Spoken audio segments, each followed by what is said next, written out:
নমস্কার, আমি পড়ছি কাবুলিওয়ালার বাঙালি বউ সুস্মিতা বন্দ্যোপাধ্যায়। আজ ষষ্ঠ অধ্যায়। জীবনের অনেকটা সময় আমি যেন পিছনে ফেলে এসেছি, নতুন করে যেন সব দেখছি। রাস্তা, গাছপালা আর সভ্য জগতের শিক্ষিত মার্জিত মানুষ দেখে অবাক হয়ে যেতে লাগলাম।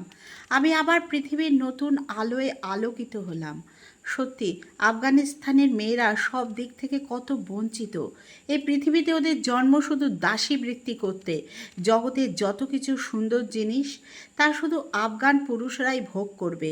মাঝে মাঝে আমার মনে হতো সবার ঘরে গিয়ে প্রতিটি মেয়েকে বলি, তোমরা অন্ধকার জগতে মুখ লুকিয়ে থেকো না, বেরিয়ে এসো এই দিনের ঝলমলে আলোয়, নিজেদের অধিকার প্রতিষ্ঠা করো, সবাইকে বুঝিয়ে দাও তোমরা শুধু নারী নয়, মানুষ। এও ভাবি, বলেই বা লাভ কী? যুগ যুগান্তর ধরে যে কুসংস্কার সমাজ ব্যবস্থা সমগ্র পৃথিবীতে চলে এসেছে, তার কতটুকুই বা পরিবর্তন করা যায়? জামবাজ অনেকক্ষণ ধরে আমাকে ডাকছে, আমি খেয়াল করিনি। খেয়াল হতে দেখলাম আমরা আলিপুরে এসে গেছি। পাকিস্তানে আসার পর থেকে আমি লক্ষ্য করছি মেয়েরা একা একাই যত্রতত্র ঘুরে বেড়াচ্ছে, কোনো পুরুষ তাদের সঙ্গে নেই। কাবুলে থাকতে থাকতে আমি ওদের রীতিনীতিতে ভুলেই গিয়েছিলাম মেয়েরাও একা একা ঘোরাফেরা করতে পারে। একমাত্র কাবুলেই দেখলাম মেয়েরা সর্বত্রই পুরুষের ওপর নির্ভরশীল। এমনকি একা মেয়েকে কেউ গাড়িতেও তুলবে না। কাবুলে অনেক বাঙালি মেয়ের সঙ্গে আমার পরিচয় হয়েছে, যারা জীবনের রঙিন স্বপ্ন দেখে এখানে এসেছে। তাদের মধ্যে কাকুলি তো আছেই, আরও আছে জোবেদা, নূরজাহান, কমলা, যশোদা, হারানি, সবিতা, মানসী ইত্যাদি। এদের মধ্যে হারানি বুড়ি হয়ে গিয়েছে। জোবেদা তার 4 মেয়েকে নিয়ে অনেক কষ্টের মধ্যে জীবন কাটাচ্ছে। নূরজাহান ছিল খ্রিস্টান মেয়ে, লরেটোতে পড়তো, ও বাবার নাকি সোনার দোকান ছিল।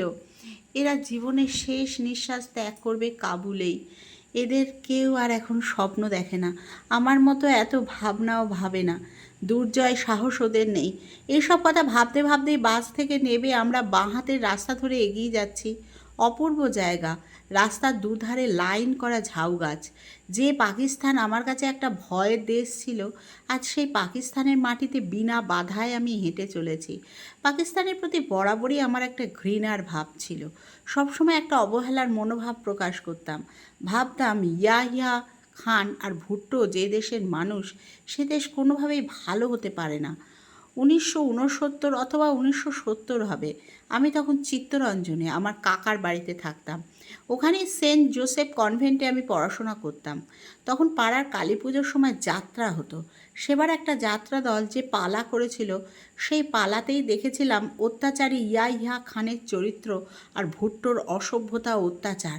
কি ভয়ঙ্কর ছিল সেই চরিত্র দুটোর চেহারা! ওই যাত্রা দেখে আমি ভয়ে দাদুর কোলের মধ্যে মুখ লুকিয়েছিলাম। তারপর থেকেই মনে হতো পাকিস্তান মানে ভয়ঙ্কর। আমরা নির্জন রাস্তা ধরে এগিয়ে চলেছি। আজ আমার মন ভীষণ ভালো। এই মুহূর্তে আমি সমস্ত ঘৃণা সংস্কার ভুলে গেলাম। পৃথিবীতে যাবতীয় আচার বিচার ন্যায় অন্যায় সব ভুলে আমি মিশে গেলাম প্রকৃতির মধ্যে। যতই এগিয়ে যেতে লাগলাম ততই আমি অবাক। রাস্তার ডান দিকে বাঁ দিকে বিশাল গমের ক্ষেত। সেদিকে তাকালে মনে হয় পৃথিবীর সমস্ত সৌন্দর্যই খেতে এসেই যেন বর্ণ বৈচিত্র্যের আসন পেতেছে। সবুজ ও বাদামি রঙের কি অপূর্ব বাহার! আমার ননদের বাড়ি পৌঁছে গেছি। আমাদের দেখে বাড়ির ভেতর থেকে ননদ গুঞ্চা বেরিয়ে এলো, আমাদের অভ্যর্থনা করলো, তারপর ঘরের মধ্যে নিয়ে গিয়ে বসালো। আর একজন বউ আমাদের জন্য চা নিয়ে এলো। আমি গুঞ্চার ঘরের ভেতরটা দেখছিলাম। ঘরের সর্বত্রই একটা গরিবী ভাব। আমরা যার ওপর বসে আছি সেটা স্পঞ্জের নয়, তুলোর গদি, বেশ শক্ত। শুনেছি আমার নন্দাইয়ের ছোট একটা মশলার দোকান আছে, আর তার 2 ভাইয়ের কাঠের কারবার। যা রোজগার হয় তাতে কোনো মতে চলে যায়, বাড়তি শখ মেটে না। শখ ওদের কাছে বিলাসিতা। আর সংসার তো ছোট নয়। ননদের বড় যায় 6টা ছেলে 5টা মেয়ে, ছোট যায় 2 মেয়ে 1 ছেলে, আর আমার ননদের 3 মেয়ে 1 ছেলে। বড় মেয়ে আবার বিকৃত মস্তিষ্ক। খুব ক্লান্ত লাগছিল, তাই আমি আধশোয়ার মতো করে শুয়ে কখন যে ঘুমিয়ে পড়েছি কে জানে। নন্দাইয়ের ডাকে উঠে পড়লাম। নন্দাইয়ের নাম রম্পাজান, তার বড় ভাইয়ের নাম জামিল, ছোট ভাইয়ের নাম কালামন্দার, জমিলের বিবির নাম জোহরা, কালামন্দারের বিবির নাম রাশিদা। কথা বলতে বলতে রাত অনেক হয়েছিল। গুঞ্চা এবার খাওয়া দাওয়ার ব্যবস্থা করলো। রুটি আর মাংসের কোরমা খেয়ে ক্লান্ত শরীরটা বিছানায় এলিয়ে দিলাম। ভোর 5টায় গুঞ্চা চা নাস্তা নিয়ে এলো। মুসলিম সম্প্রদায়ের লোকেরা ভোর 4টের সময় ঘুম থেকে ওঠে, কারণ সূর্য ওঠার আগে তারা নামাজ পড়ে। যদিও আমাদের হিন্দু জাতির শুধু তাই বা কেন, প্রায় সমস্ত ধর্মের লোকই ভোরে ওঠে। তবে মুসলিম ধর্মের একটাই বিশেষত্ব আছে, তা হলো ঘুম থেকে উঠে সবাই বাথরুমে যায় এবং তারপর অজু বানায়। কাবুলে অজুকে আবদাস বলে। অজু মানে পবিত্র হওয়া। বড় এক মগে জল নেবে, তারপর মুখের ভেতর জল দিয়ে 3বার কুলকুচি করবে। এইভাবে 3বার করে হাত পা ধুয়ে অজু বানাবে। এরপর বলবে, খোদা, আমি পবিত্র হয়ে নামাজ পড়ার জন্য অজু বানালাম। আর যদি স্বামী স্ত্রীর মধ্যে রাতে মিলন হয়, তবে রাত থাকতে উঠে তাদের স্নান করতেই হবে। স্নান না করে নামাজ পড়ার তো দূরের কথা, কোনো জিনিসে হাতই দিতে পারবে না। এই হলো তাদের বিশেষত্ব। ভোরের নামাজ পড়ার পর মেয়েরা রান্নাঘরে ঢোকে। শুরু হয় মেয়েদের দৈনন্দিন জীবনযাত্রা। গুঞ্জা আমাদের নাস্তা দিয়ে চলে গেল। আমি নন্দাইয়ের সাথে যাব ডাক্তার দেখাতে। অনেক দিন ধরেই ভাবছিলাম একটা ভালো গাইনোকোলজিস্টকে দেখাবো। পাকিস্তানে যখন এসেছি তখন একবার দেখিয়ে নেওয়াই ভালো। নন্দাইয়ের সাথে গেলাম ডক্টর WF হাসানের নার্সিংহোমে। সেখানে নাম লিখিয়ে অপেক্ষা করছি। 4-5 জন রোগীর পর আমার ডাক পড়ল। দরজা দিয়ে ঢুকে ডান দিকে ডাক্তার বসে আছে, তার সামনে একটা টেবিলের উল্টো দিকে একটা চেয়ারে আমি বসলাম। ডাক্তারবাবু আমাকে জিজ্ঞাসা করলেন, তোমার কি অসুবিধা হচ্ছে বলো। সব হিন্দিতে কথা হচ্ছে। আমার একটু অসুবিধা হচ্ছে। ডাক্তার কি বুঝলেন কি জানি, সোজা হয়ে বসে প্রশ্ন করলেন, বিবি, তুমি তো পাঠান নও, পাকিস্তানিও নও, কোথা থেকে আসছো? আমি ইন্ডিয়ান। পাঠানকে বিয়ে করেছি, সেই সূত্রেই আজ পাকিস্তানে আসার সুযোগ পেয়েছি। তুমি মুসলিম না হিন্দু? ডাক্তার বড় বড় চোখে আমাকে দেখলেন। হিন্দু? কেন? হিন্দু হলে কি আপনি চিকিৎসা করবেন না? এমন কথা তো আমি বলিনি। উনি আমাকে পরীক্ষা করে নেপলস্কোপি করতে বললেন। তার আগে আমার বুকের এক্স-রে করে নিতে বললেন। আমাকে প্রেসক্রিপশন দিলেন এবং একটা ঠিকানা দিলেন, সেখানে গিয়ে আমাকে এক্স-রে করাতে হবে। ঠিকানাটা আমি পড়লাম, department of pathology, army medical college, Abid মসজিদ রোড, রাওয়ালপিন্ডি ক্যান্টনমেন্ট, পাকিস্তান। সেদিনই ঠিকানাটা নিয়ে এক্স-রে করার জন্য আর্মি মেডিকেল কলেজের প্যাথোলজি ডিপার্টমেন্টে গেলাম। সেটা একটা 4তলা বাড়ি। কাঁচের দরজা ঠেলে ভেতরে ঢুকলাম। কাউন্টারের স্লিপটা দেখিয়ে বাঁদিকে কয়েকটা সিঁড়ি দিয়ে নিচের দিকে নামলাম। ডান দিকে ঘুরে বাঁদিকে গিয়ে ডান দিকের একটা ঘরে ঢুকলাম। প্রেসক্রিপশন জমা দেওয়ার পর আমায় ডাকলো। একটা কাঠের ওপর উঠে দাঁড়াতে বলল। গলার চেন, ব্যাগ, চশমা ইত্যাদি আমি চেয়ারের ওপর রাখলাম। তারপর আমি নিঃশ্বাস টেনে ধরলাম। এক্সরে হওয়ার পর বেরিয়ে এলাম। কিছুটা যাওয়ার পর আমার খেয়াল হলো গলার চেন নেই। আমার মনে পড়লো ব্যাগ, চশমা তুলেছি, কিন্তু চেনটা তো তুলিনি। সঙ্গে সঙ্গে ফিরে গেলাম এবং ওই রুমের ভদ্রলোককে জিজ্ঞেস করলাম। তিনি স্রেফ অস্বীকার করলেন। বুঝে গেলাম এরাই নিয়েছে। চেনটা কলকাতার BC সেনের দোকান থেকে কিনেছিলাম। কলকাতা আমার দেশ। জন্মসূত্রে আমি পেয়েছি সেই দেশকে, আমার মাতৃভূমি, আমার আসল ঠিকানা। এই কঠিন বাস্তবের মধ্যে দাঁড়িয়েও আমার মনে পড়ে সেই ছোট্টবেলার মধুর সব ঘটনা। মায়ের সেই বকুনি, দাঁড়া, বাবা এলে বলে দেবো, এটা করিস না, ওটাতে হাত দিস না, ভাইকে মারিস না, বাবাকে বলে দেবো, না পড়লে বলে দেবো, ইত্যাদি ইত্যাদি। এই বলে দেওয়ার ভয় আমি যেন একেবারে অতিষ্ঠ হয়ে উঠলাম। আর শুধু ভয় দেখানো নয়, মা সত্যিই বলে দিত। তখন আমার পিঠে পড়তো বেতের বাড়ি। তবুও আমি কি দমে যাওয়ার মেয়ে? বেত যত খেতাম শয়তানি তত বাড়ত। এরই মধ্যে স্কুলের গণ্ডি পেরোলাম, কিন্তু শয়তানি কমেনি, মার খাওয়াটা বেড়েছে। একবার আমরা 4 বন্ধু মিলে চলে যাচ্ছিলাম মুম্বাই, সিনেমার নায়িকা হব। কিন্তু মুম্বাই পর্যন্ত আর যেতে হয়নি। হাওড়া থেকে পুলিশ কান ধরে বাড়ি পৌঁছে দিয়ে গেছিল। আরেকবার ঠিক এমনই বিপদে পড়েছিলাম। 1972 সালের ঘটনা। এর ঠিক 2 বছর আগে মোজো কাকা ও কাকিমা পুরী গিয়েছিলেন। ওদের কাছে পুরীর গল্প শুনে আমার খুব ইচ্ছে করতো পুরী যেতে, কিন্তু আমাকে কেউ পাত্তাই দেয় না। এরপর 1972-এর জুলাইতে আমার কাকার ছেলে হয়। সবাই বলতে লাগলো পুরীতে মানত করে সবেই ছেলে হয়েছে। পুরীর সম্পর্কে এইসব কথা শুনে কার মন চায় ঘরে থাকতে, তবু আমার যাওয়া হয় না। তারপর অনেক দিন কেটে গেছে। 1973 সালের ফেব্রুয়ারি মাসে আমার ছোটো কাকার বিয়ে হলো। আমার তখন 17 বছর বয়স। ICSE শেষ। আমি ভাবলাম চুরি করে না গেলে আমার আর কোনো দিনই পুরী যাওয়া হবে না। অথচ তখন আমার কাছে পুরী যাওয়ার মতো টাকা নেই। সুতরাং এখানেই চুরি করার প্রশ্ন। কিন্তু চুরি করব কোথায়? বাবার পকেট থেকে টাকা নিলে নির্ঘাত ধরা পড়ে যাব। তাই ঠিক করলাম আমার হাতে যে বালাটা আছে সেটা বেচে দেবো। সোনার দাম তখন 500 টাকা ভরি। কিন্তু সোনা যে কোথায় বেচতে হয় তা তো জানি না, এখানেও সেই বাধা। তবু হার না মেনে একটা লোককে জিজ্ঞাসা করলাম। লোকটার একটা সবজির দোকান। আমার প্রশ্ন শুনে লোকটা আমার মুখের দিকে তাকিয়ে কী যেন বলল, তারপর বলল, আলু পটলের দোকানে সোনা বেচতে এসেছেন? তার থেকে একটা কাজ করুন, মাছের দোকানে যান, মাছওয়ালারাই আপনাকে রাস্তা বাতলে দেবে। যত সব উটকো ঝামেলা। বাড়ি ফিরে এসেছি লজ্জায় মুখ নিচু করে। 1974। ইতিমধ্যে অনেকটা সময় চলে গেছে, কিন্তু আমার পুরী যাওয়ার ইচ্ছেটা থেমে থাকেনি। সময়ের সঙ্গে সঙ্গে সেই ইচ্ছেটা আরও জোরদার হয়েছে, কিন্তু যাওয়া হয়নি। দাদু মারা যাওয়ার পর ঠাকুমা তখন বেশিরভাগ সময়টা চিত্তরঞ্জনে গিয়ে থাকে। ঠাকুমা আমাদের এখানে না থাকার জন্য আর কার কী অসুবিধা হয়েছে জানি না, তবে আমার খুব কষ্ট হয়েছে। এই সময়টাতে মারা গেলেন আমার ছোট কাকিমা। ছোট কাকিমার মারা যাওয়াটা একটা ভয়ঙ্কর পরিস্থিতি নিয়ে এলো আমাদের বাড়িতে, কারণ তিনি 1 মাসের একটা শিশুকে রেখে চলে গিয়েছেন। এই মেয়ের দুধ গরম করতে গিয়ে সিলিন্ডার বাস্ট করে তার মৃত্যু হয়। তখন সবাইকার একটাই চিন্তা, শিমুকে কোথায় রাখা হবে, কার কাছে রাখলে শিমুর আদরের কোনো ত্রুটি হবে না। তারপর শুনলাম যে ছোটো কাকার বিয়ে হবে। আমার মনের মধ্যে একটাই চিন্তা, শুনেছি সৎমা কখনো ভালো হয় না। যদি শিমুর সৎমা ভালো না হয় তবে?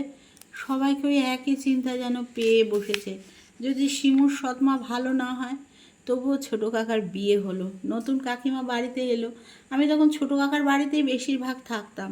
নতুন ছোটো কাকিমা আমাকে কতখানি ভালোবাসতেন তা জানি না, কিন্তু একটা ব্যবধান তার মধ্যে আমি নিশ্চয়ই খুঁজে পেয়েছিলাম, যে ব্যবধান তার কাছ থেকে আমাকে অনেক দূরে সরিয়ে নিয়ে গেল।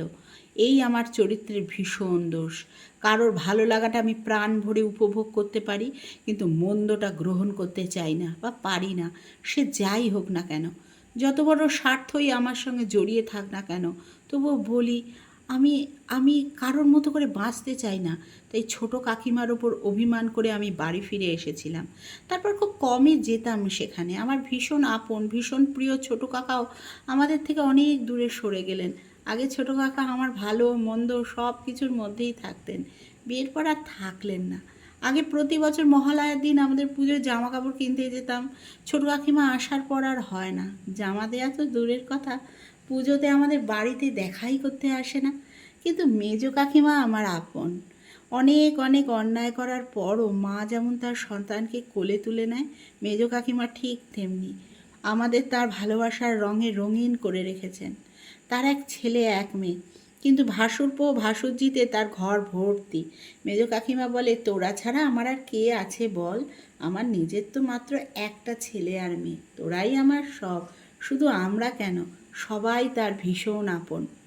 আসলে কিছু মেয়ে আছে যারা একা থাকতে ভালোবাসে, কিন্তু বোঝে না একা থাকার কোনো মজা নেই, আনন্দ নেই, সুখ কি জানি একা থাকার মধ্যে কোনো সুখ আছে কি না। সব মেয়েদেরই একটা জায়গা আছে যেখানে সে তার অধিকার প্রতিষ্ঠা করতে চায়, স্বামীকে নিজের আঁচলের তলায় রাখতে চায়, নিজের বাবা মা ভাই বোন সবাইকে ঠিক রাখবে, কিন্তু স্বামীর দিকের কারোর সঙ্গে সম্পর্ক রাখবে না। স্বামীগুলো কেমন যেন মেরুদণ্ডহীন হয়ে স্ত্রীর আঁচলের তলায় ঘুরঘুর করে। বিয়ের পর কোনো কোনো পুরুষ নিজস্বতা হারিয়ে ফেলে। কোনো পুরুষ তার স্ত্রীকে এতটা সাহস দেয়, কোর্টের হুকুম হচ্ছে বধূরা যদি নির্যাতিত হয় তবে শাশুড়ি ননদের জেল হবে। বধূরা কি শাশুড়িদের নির্যাতন করে না, গলা ধাক্কা দিয়ে বাড়ি থেকে বের করে দেয় না? তার জন্য কেন কোনো আইন নেই? শাশুড়ি নির্যাতিত হলে বউদের কেন শাস্তি হয় না? যাক, বধূদের কথা থাক। আমার প্রাণের বন্ধু ছিল বুড়ি, টুটুন, বিজয়, শোভন, ট্যাটন, পলি। এদের মধ্যে কেউ আমার সঙ্গে কখনো আড়ি করতে পারতো না। আড়ি করলেই বিপদ। আমি সবাইকে কিছু না কিছু রোজ খাওয়াই, তাই আড়ি করলেই বলতাম, আমি তোদের যা যা খাইয়েছি আগে ফেরত দে, তারপর আড়ি করবি। আড়ি আর হতো না।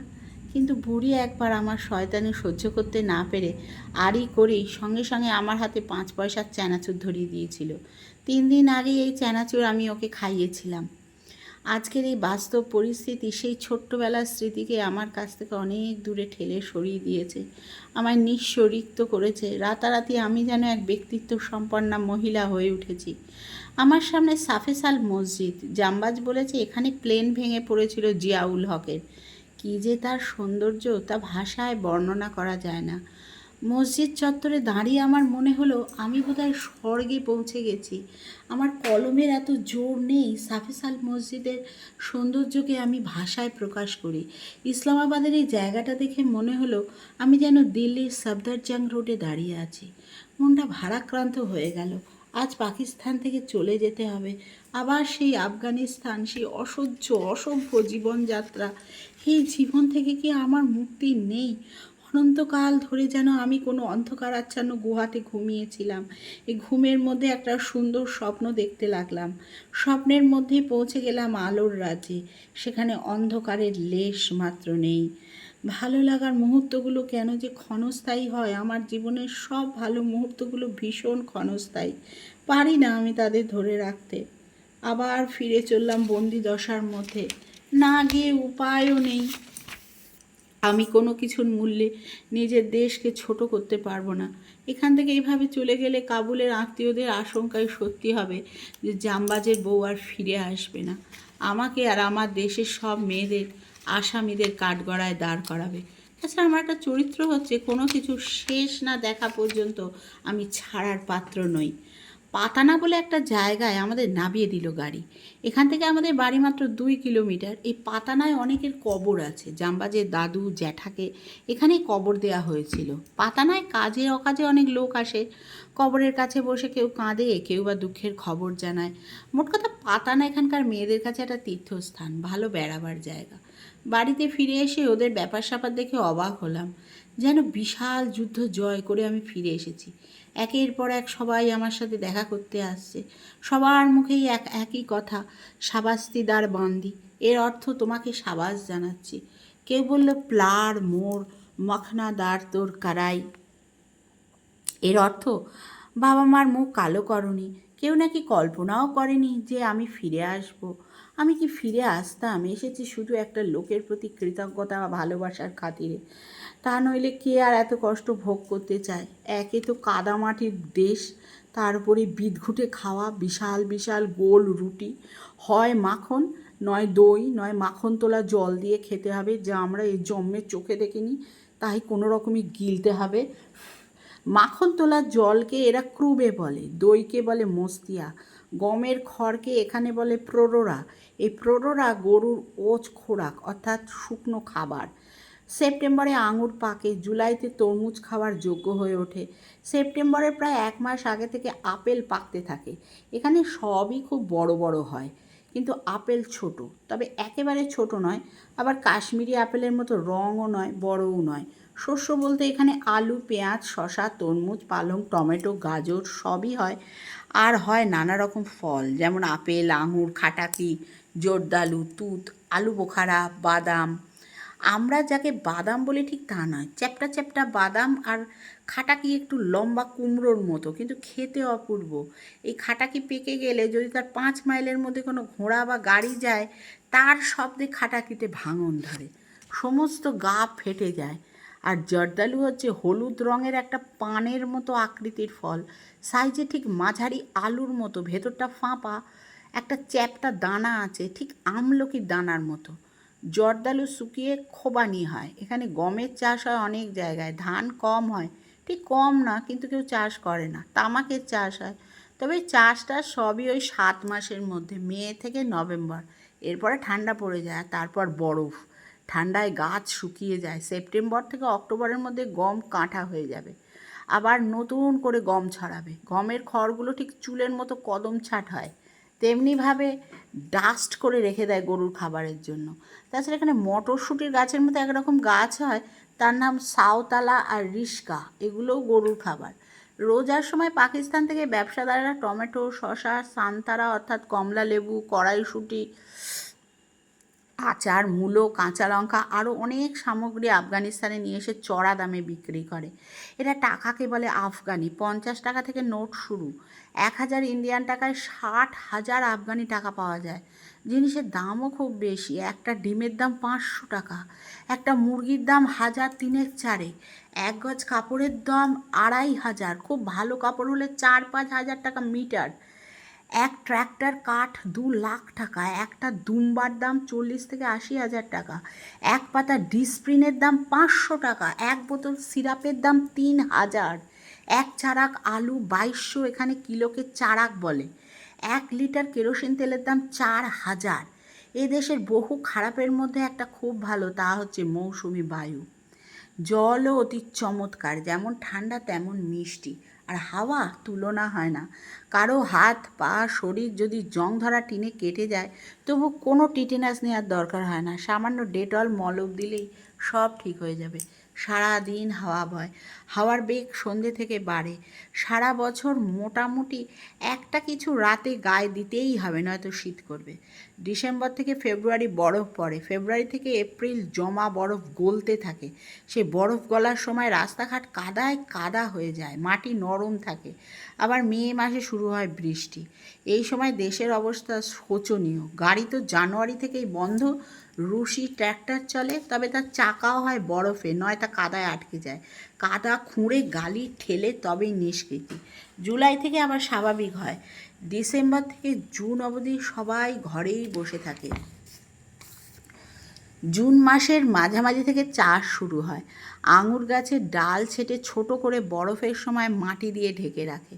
আবার বরফ পড়া শেষ হলে মাটি সরিয়ে গাছকে মুক্ত করে দেয়। জুন মাসে এখানে একরকম শাক হয়, দেখতে ঠিক কাঁটার নোটের মতো। এই শাককে সবাই পিন্ডিই বলে। এটা চাষ করতে হয় না, মাটি ফুঁড়ে নিজেই হয়। এই শাক সকলে খায়। আর মরুভূমির বালি ফুঁড়ে এক জাতীয় ছোট লম্বা গোছের সবজি হয়, তার নাম খেস। পাহাড়ের করে এলাম ছোটো ছোটো ঝাড় হয়, ঝাড়কে এখানে সবাই বুট বলে। এই বুট যখন শুকিয়ে আসে তখন লোকে সেই বুট তুলে আনে, পরে সেগুলো তোরণের মধ্যে রেখে কাঠ দিয়ে আগুন জ্বালায়। এখানে উনানকে তোরণ বলে, দেখতে একটা তেলের ব্যারেলের মতো। মাটি খুঁড়ে পুরোটা সেই গর্তে নামিয়ে দেয়, মুখটা মেঝে লেভেল বরাবর রাখে। আফগানিস্তানে গরম নেই বললেই চলে। দিনে সূর্যের প্রখর তাপ, কোনো গাছগাছালির ছায়া নেই, কিন্তু ঘরে ঢুকে গেলে আর তেমন গরম লাগে না, বরং একটু শীতই লাগে। আজকের মতন আমার পঠন এখানেই শেষ হলো। যদি আমার পড়া আপনাদের ভালো লাগে তো প্লিজ আমার চ্যানেলটা একটু সাবস্ক্রাইব করবেন।